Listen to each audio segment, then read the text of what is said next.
刚才你晕倒了。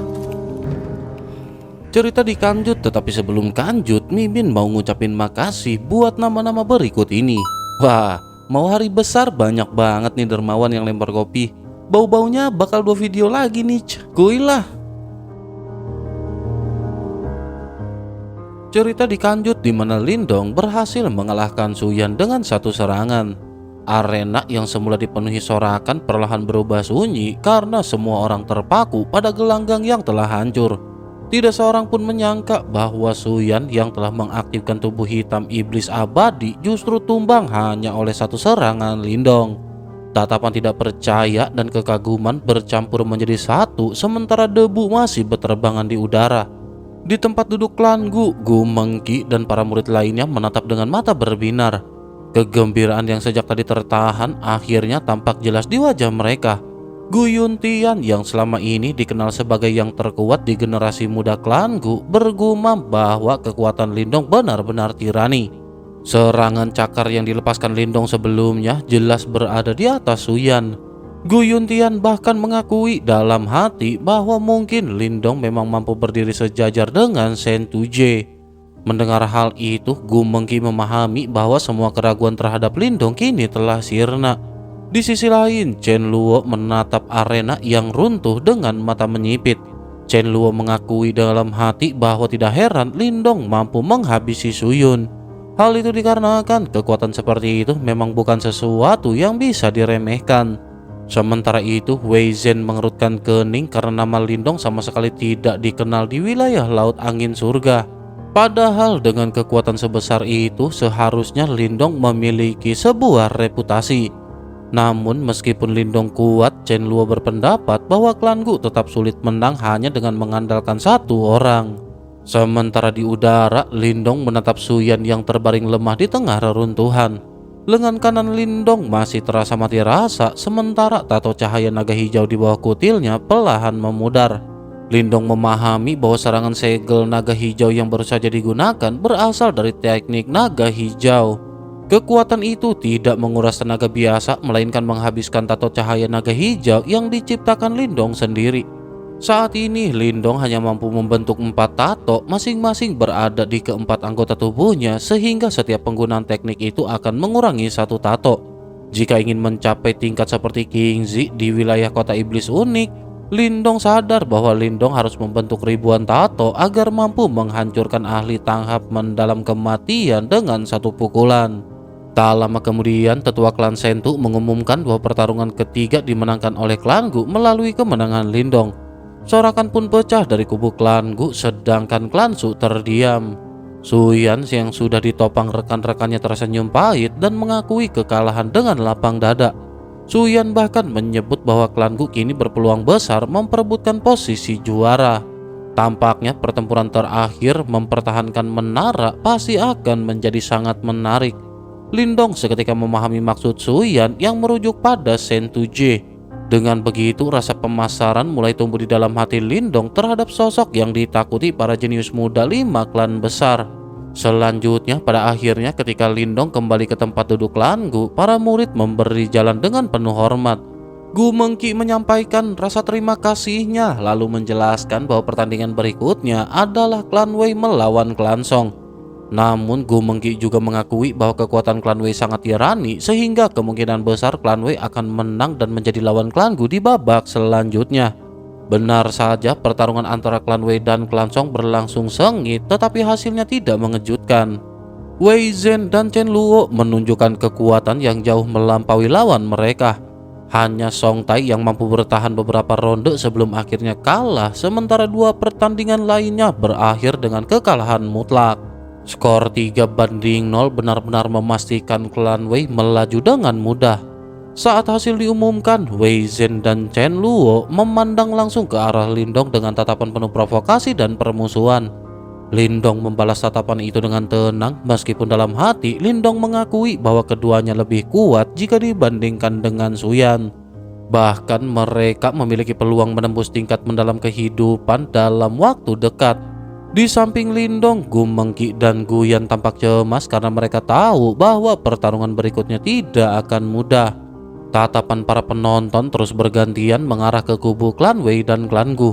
Hal itu dikarenakan semua orang tahu bahwa kekuatan kedua belah pihak cukup timpang. Di pihak klan Wei, Wei Zhen dan Chen Luo sudah hampir menembus tingkat kehidupan mendalam. Sementara itu Wei Li yang paling lemah pun telah mencapai puncak tahap awal tingkat tersebut. Sebaliknya, klan Gu jelas berada di posisi yang kurang menguntungkan. Gu Mengki menyadari bahwa peluang kemenangan sangat tipis, namun tetap berusaha tenang saat pengundian dimulai. Hasilnya pada akhirnya membuat suasana pada saat ini semakin berat. Gu Mengki harus menghadapi Chen Luo, lawan yang hampir mustahil dikalahkan. Lindong menghadapi Wei Li yang terlemah di antara 3 klan Wei. Sementara itu Guyan harus berhadapan dengan Wei Zhen yang paling kuat.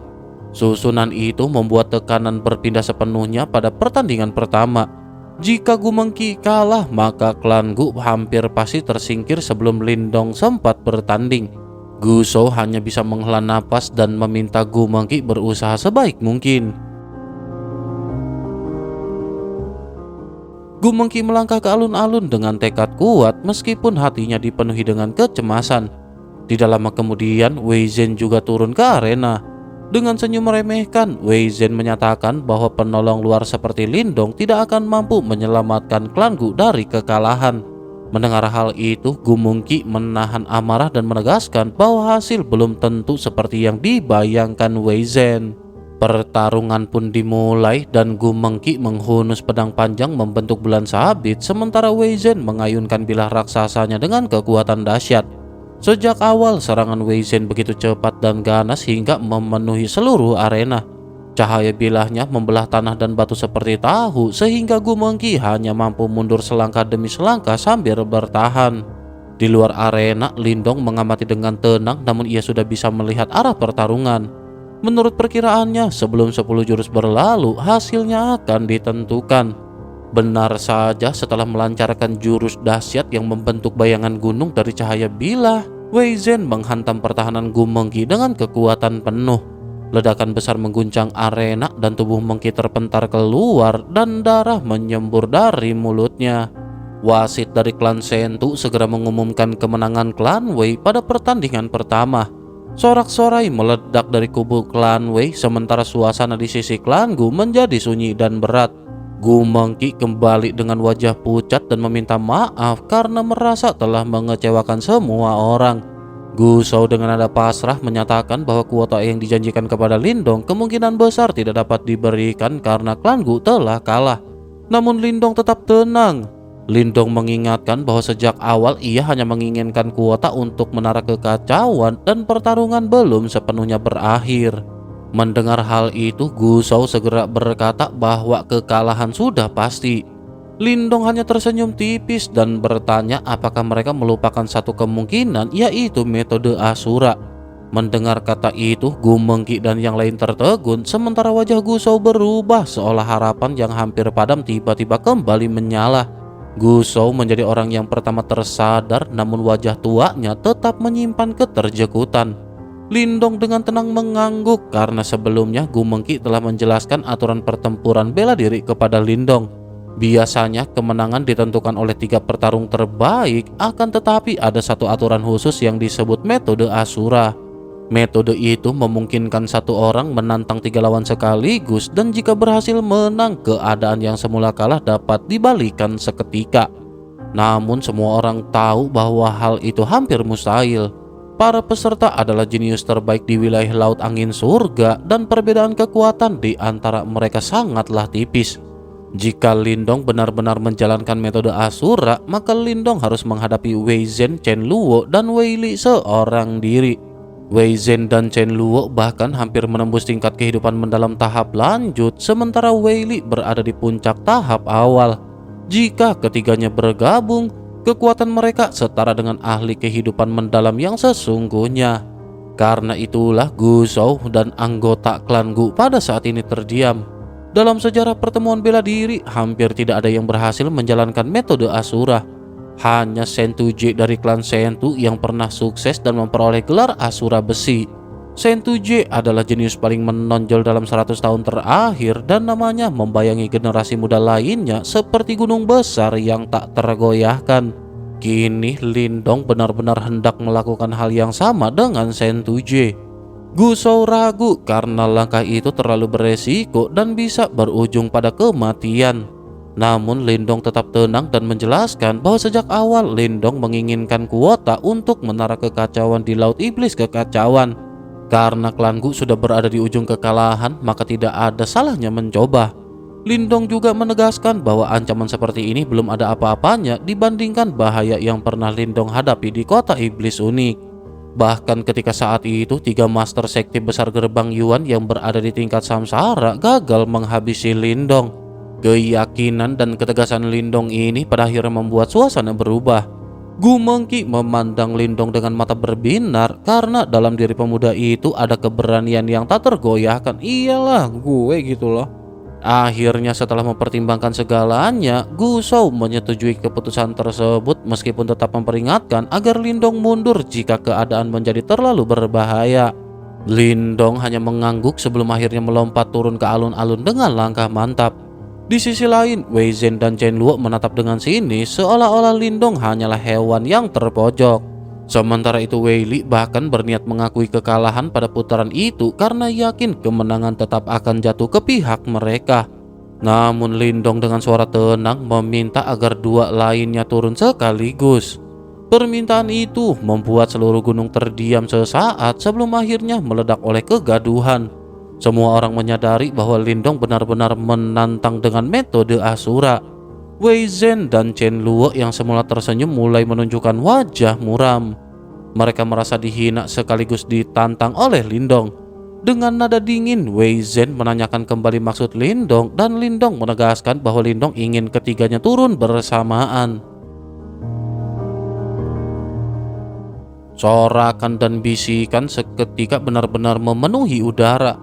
Banyak yang terjekut, banyak pula yang menertawakan keberanian itu karena selama ini hanya Sentuje yang mampu menyelesaikan tantangan tersebut.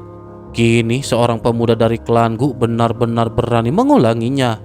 Sementara itu di sisi lain, merasa harga diri mereka terusik, Wei Zhen dan Chen Luo akhirnya melesat turun ke alun-alun bersama Wei Li. Aura pembunuh menyelimuti tubuh mereka dan niat membunuh terpancar jelas di mata masing-masing.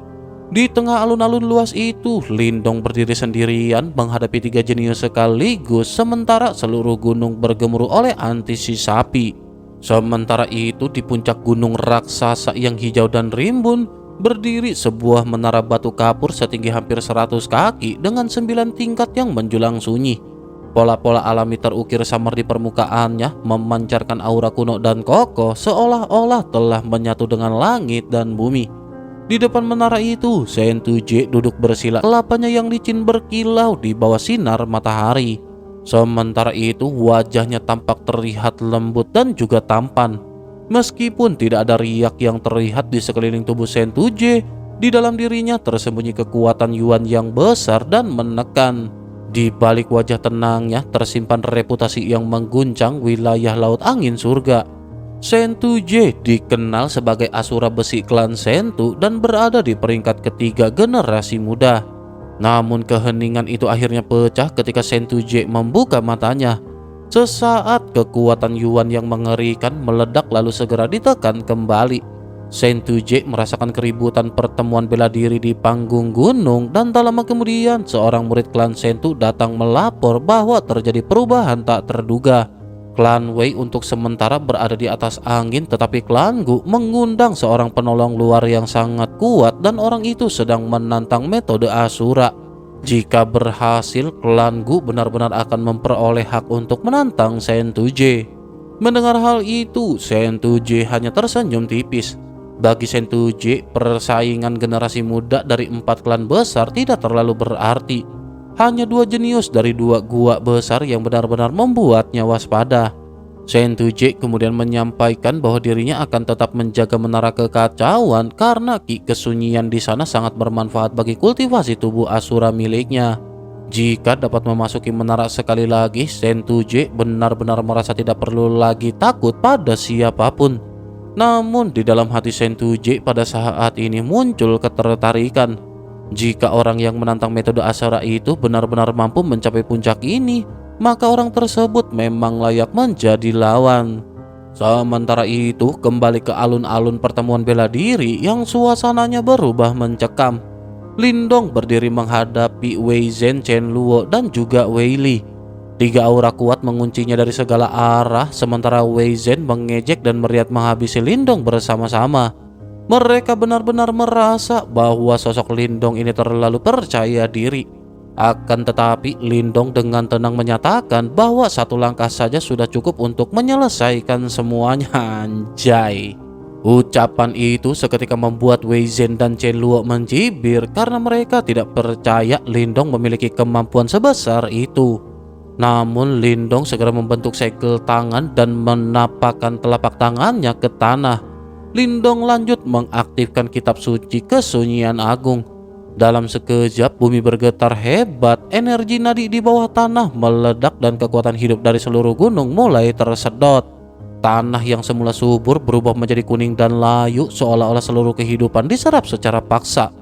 Para tetua dari 4 klan besar terjekut dan langsung berdiri karena mereka merasakan kekuatan hidup dan energi di sekitar mereka berkumpul menuju Lindong.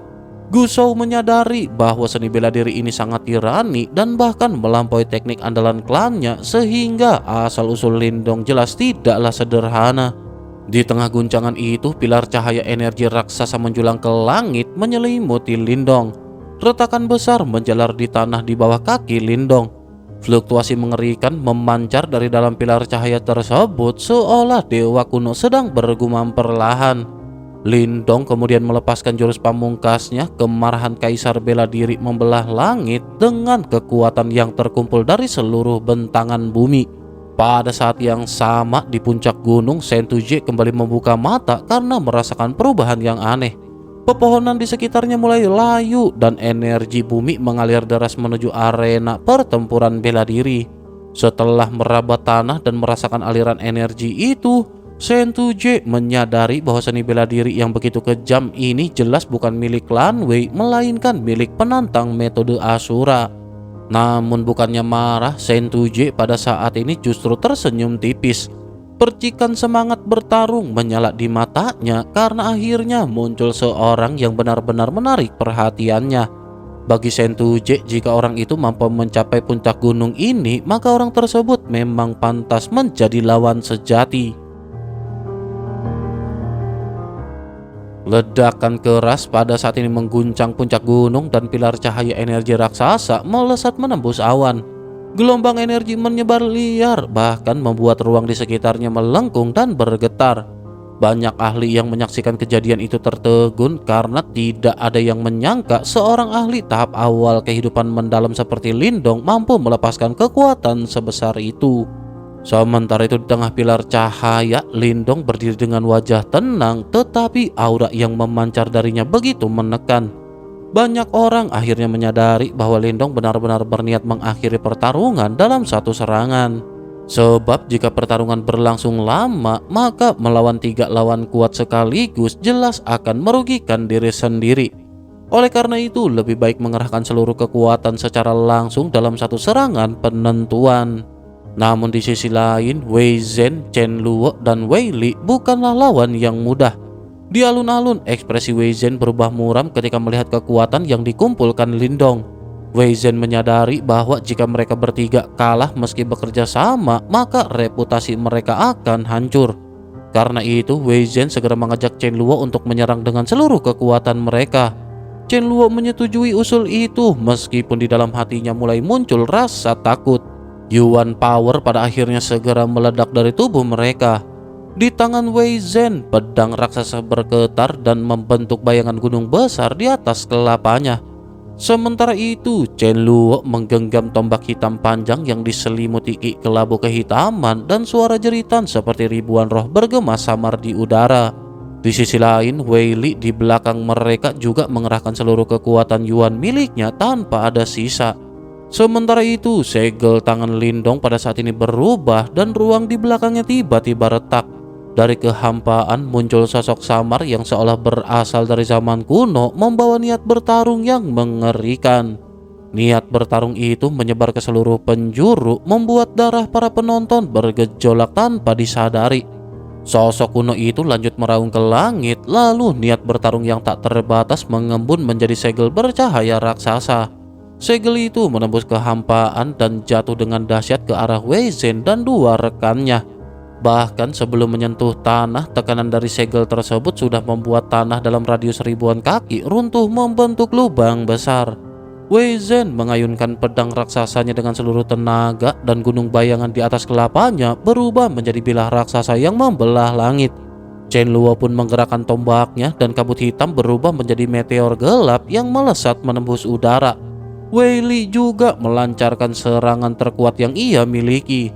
3 serangan mengerikan itu melesat bersamaan lalu bertabrakan keras dengan segel niat bertarung milik Lindong. Sesaat setelah benturan terjadi, dunia pada saat ini seolah terdiam. Kemudian energi meledak seperti gunung berapi di langit.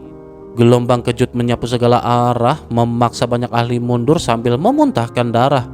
Para tetua dari 4 klan segera membentuk penghalang untuk melindungi para penonton, karena jika tidak, korban pasti akan berjatuhan. Beberapa saat kemudian, energi yang mengamuk juga perlahan meredah.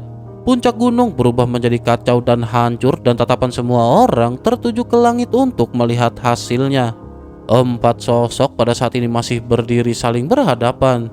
Namun tak lama kemudian, Wei Li menjadi yang pertama memuntahkan darah dan jatuh dari langit dengan tubuh penuh luka. Auranya melemah drastis dan jelas ia terluka parah.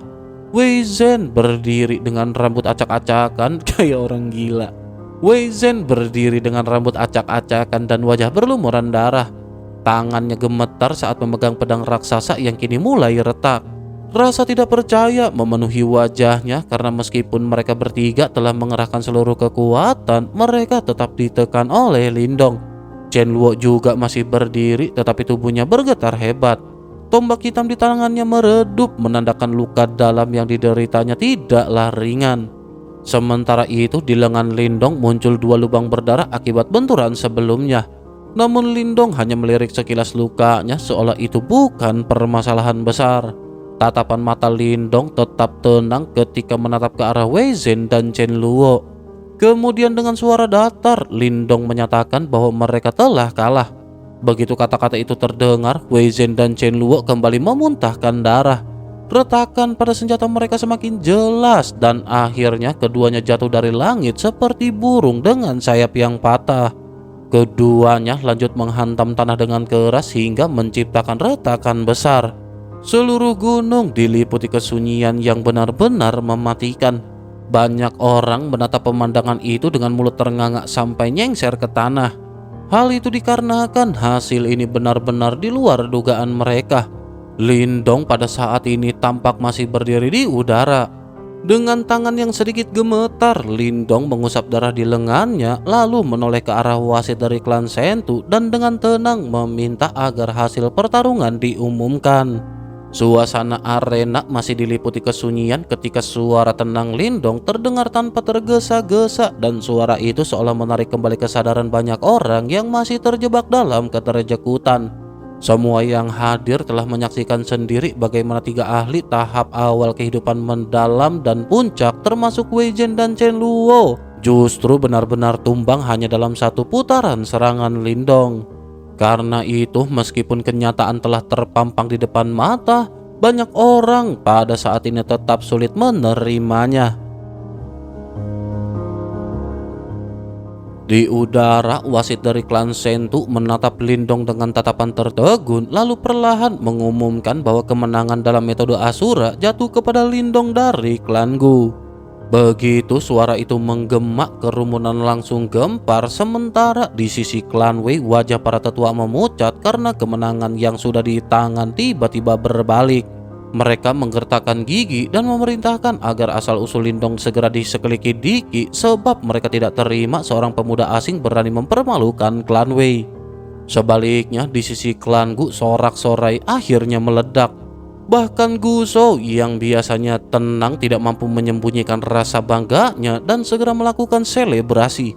Gu Yuntian juga memandang Lindong dengan kagum karena merasa dirinya sendiri tidak akan berani menghadapi metode Asura.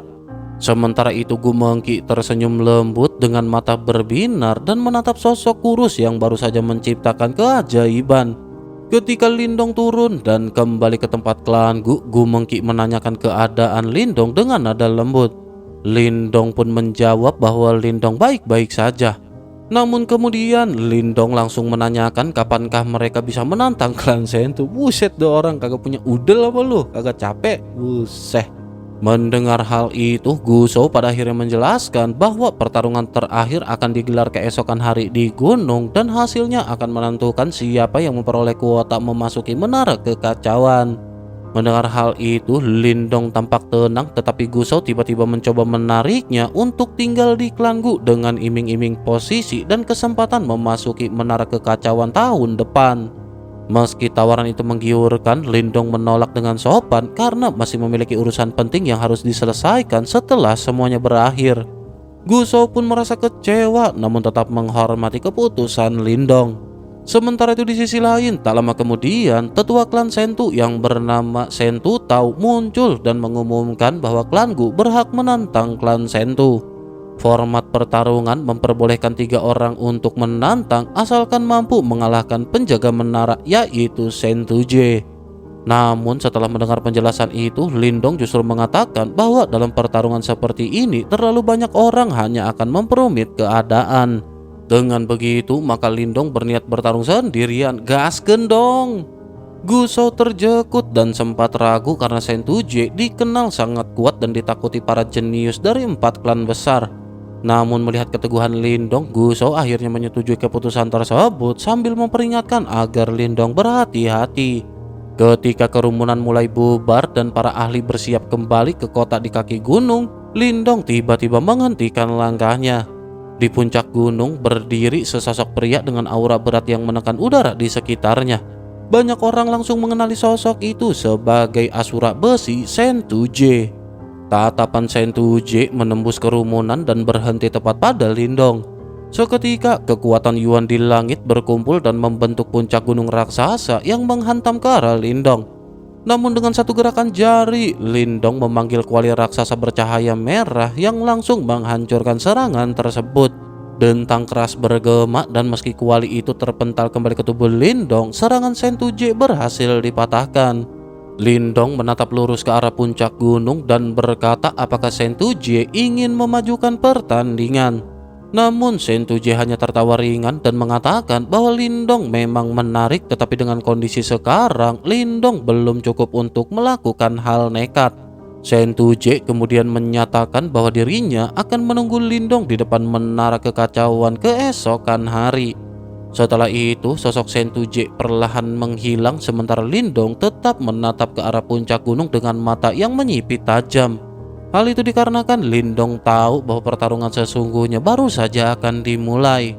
Singkat cerita, malam menyelimuti pulau pertemuan bela diri dengan cahaya bulan yang dingin dan angin laut yang perlahan meredakan ketegangan setelah pertempuran sengit di siang hari. Namun di balik ketenangan itu tersimpan gelombang antusiasme yang semakin menguat karena semua orang tahu bahwa pertandingan hari itu hanyalah babak penyisihan. Pertarungan sesungguhnya adalah pertempuran menara pertahanan yang akan digelar esok hari dan di sanalah inti dari pertemuan bela diri akan ditentukan. Nama Lindong sang kuda hitam yang muncul secara mengejutkan menjadi bahan perbincangan di mana-mana. Namun lawan yang menantinya bukanlah sosok binasa. Sentu J yang dijuluki Asura Besi dari klan Sentu berdiri sebagai penghalang terbesar. Hasil bentrokan keduanya akan menentukan siapa yang berhak melangkah lebih jauh dan memperebutkan kuota menuju menara kekacauan di Laut Iblis Kekacauan. Di sebuah halaman yang sunyi, Lindong duduk bersila di atas pilar batu dengan mata terpejam. Kekuatan pelahap menyebar perlahan menyerap energi bumi di sekelilingnya. Qi Yuan mengalir masuk ke dalam tubuh Lindong, lalu teknik naga langit hijau beredar otomatis. Teknik itu segera menempa tubuh Lindong tanpa henti. Cahaya hijau muncul di bawah kutilnya, kemudian mengembun menjadi tato naga cahaya hijau di lengannya sebelum kembali tersembunyi. Lindong kini mampu memadatkan 4 tato cahaya naga hijau. Satu telah digunakan dalam pertarungan siang tadi, oleh karena itu Lindong memanfaatkan malam ini untuk memulihkan satu lagi agar berada pada kondisi puncak. Sebab Lindong sadar Sentuje telah melangkah ke tahap kehidupan mendalam dan kehidupan Sentuje tidak terbatas. Kekuatan Yuan Sentuje seperti lautan luas yang terus bergulung. Bahkan dibandingkan dengan Wei Zhen dan Chen Luo, kekuatan Sentuje jauh melampaui mereka. Namun yang lebih mengejutkan, Sentuje hanya menempati peringkat ketiga generasi muda wilayah angin laut surga. Pikiran itu membuat Lindong menyadari betapa mengerikannya para jenius di laut iblis kekacauan. Wilayah ini jauh lebih keras dibandingkan wilayah Suan Timur sehingga para praktisi tumbuh dalam keadaan tekanan tanpa henti. Meski menyadari kesenjangan itu, Lindong pada saat ini tidak berniat mundur. Menara kekacauan mampu menyembuhkan jimat batu miliknya dan itu adalah kunci penting bagi masa depan Lindong. Oleh karena itu, kemenangan kali ini merupakan harga mati. Sesaat kemudian di tengah perenungan itu, Gu Mengki datang menghampiri. Dengan gaun putih yang sederhana namun anggun, Gu Mengki menyerahkan sebuah peta laut yang diminta Lindong. Mendengar hal itu, mata Lindong berbinar karena peta tersebut sangat penting untuk mencari lokasi simbol leluhur kedua. Gu Mengki lanjut menjelaskan secara halus bahwa pemberian itu adalah bentuk terima kasih atas bantuan Lindong kepada klan Gu.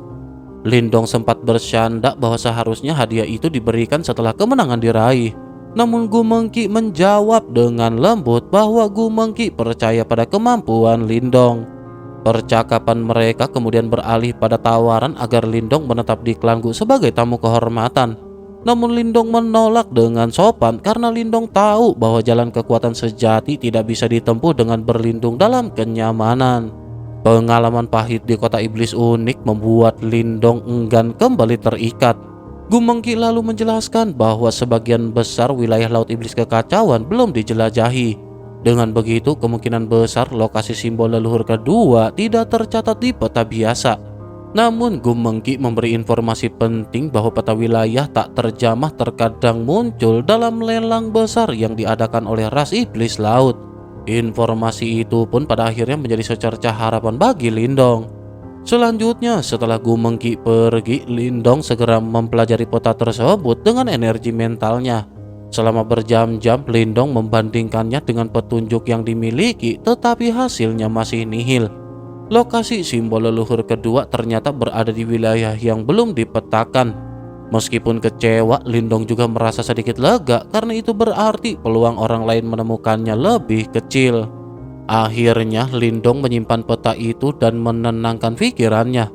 Waktu yang dimiliki tidak banyak. Dalam 2 hingga 3 tahun, Lindong harus kembali ke wilayah Suan Timur, meningkatkan kekuatan secara drastis dan memperoleh simbol leluhur kedua agar mampu membantu tablet kesunyian agung menekan Yimo kelas raja. Namun untuk saat ini semua pikiran itu harus disisihkan. Pertarungan melawan Sentuje esok hari adalah kunci utama. Karena itu, Lindong memusatkan seluruh tekad dan kekuatannya bersiap menghadapi pertempuran besar yang akan mengguncang wilayah angin laut surga.